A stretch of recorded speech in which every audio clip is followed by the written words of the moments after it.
Assalamualaikum warahmatullahi wabarakatuh. Perkenalkan, nama saya Miftah Layar.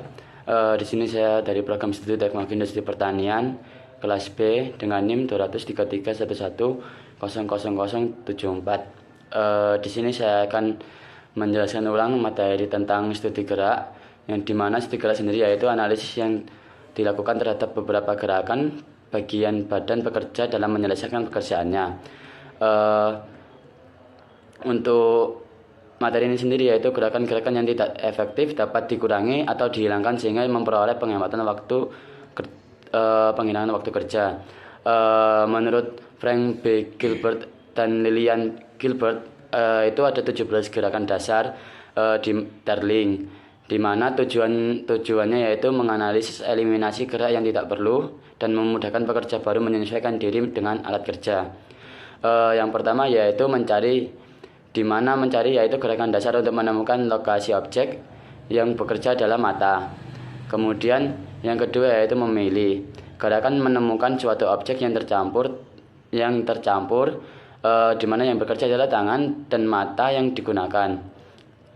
Kemudian yang ketiga memegang, di mana gerakan memegang adalah memegang objek itu biasanya didahului oleh gerakan menjangkau dan dilanjutkan dengan membawa. Gerakan yang sangat pada saat memegang adalah gerakan yang sangat efektif. Untuk yang keempat yaitu menjangkau, gerakan tangan berpindah tangan tanpa beban, baik gerakan mendekat maupun menjauhi objek, di mana didahului gerakan melepas dan diikuti gerakan memegang.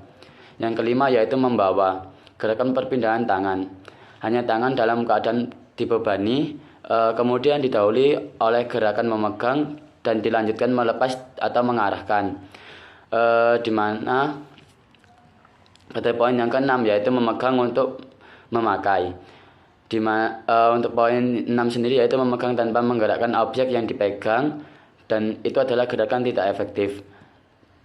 Ketujuh yaitu melepas, di mana pekerja melepas objek yang dipegangnya. Kemudian pekerja mulai melepaskan tangan dari objek dan berakhir bila seluruh jari tidak menyentuh objek lagi. Dan ke-8 adalah mengarahkan, di mana menggerakkan atau mengarahkan suatu objek pada suatu lokasi tertentu, didahului oleh gerakan mengangkut dan diikuti gerakan merakit. Ke-9 yaitu mengarahkan sementara.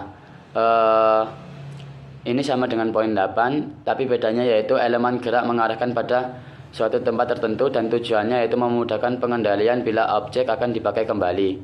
Ke-10 yaitu pemeriksaan, di mana pekerja memeriksa objek yang mengetahui apakah objek tersebut telah memenuhi syarat tertentu dan membandingkan dengan suatu standar. Yang ke-11 yaitu perakitan, di mana gerak menghubungkan suatu objek dengan objek lain menjadi satu kesatuan, didahului dengan membawa dan mengarahkan, dilanjutkan dan melepaskan. Yang ke-12 adalah lepas rakitan, di mana kebalikan dari assemble, dua bagian objek dipisahkan satu sama lain. Kemudian yang ke-13 adalah memakai, bila satu tangan atau dua tangannya dipakai menggunakan alat, lama waktu tergantung jenis pekerja dan keterampilan. Yang ke-14 adalah kelambatan yang tidak terhindarkan, di mana kelambatan yang diakibatkan hal ini di luar kemampuan, sering disebut gangguan mati listrik atau alat rusak sebagai contohnya. Yang ke-15 adalah kelambatan yang dapat dihindarkan, sehingga ini yaitu disebabkan dari pekerja sendiri, baik disengaja maupun tidak, dan itu bisa diperbaiki pada pekerja, bukan pada proses operasinya. Yang ke-16 adalah merencanakan, proses yang itu ada proses mental, operator berpikir untuk menentukan tindakan yang akan dilakukan. Yang ke-7 adalah istirahat untuk menghilangkan fatigue. Tidak terjadi pada setiap siklus, tapi terjadi secara periodik. Kemudian yang terakhir adalah